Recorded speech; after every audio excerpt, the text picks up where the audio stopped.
کنتم صادقین، نون ساکن کے بعد آپ کو کاف نظر آ رہی ہے تو یہاں پہ اخفا کا قاعدہ ہوگا، یعنی کہ آواز کو ناک میں چھپائیں گے، غنہ ہوگا۔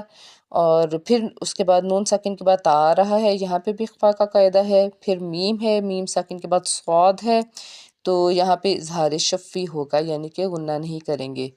اس کے آگے صاد ہے صادقین کا، تو صاد کو ہم پر پڑھیں گے کیونکہ حروف مستعلیہ کا حرف ہے، اور اسی طرح اس کے بعد قاف ہے، یہ بھی حروف مستعلیہ کا حرف ہے، پر پڑھیں گے۔ یا ساکن سے پیچھے زیر ہونے کی وجہ سے ایک الف کے برابر کھینچ کے ادا کریں گے۔ اور اس کے بعد آگے گول دائرہ ہے، اس کو ہم وقف تام کہتے ہیں، یعنی کہ یہاں پہ ہم سٹاپ کریں گے۔ اب اس آیت مبارکہ کی ہم گرامر کرتے ہیں۔ سب سے پہلے ہے واو، یہ حرف استناف ہے، یعنی کہ نئی بات شروع ہو رہی ہے، اس کا مطلب ہے اور۔ اس کے بعد ہے علمہ، یہ فعل ماضی ہے، ورڈز ہیں وہ ہے عین، لام، میم، باب التفعیل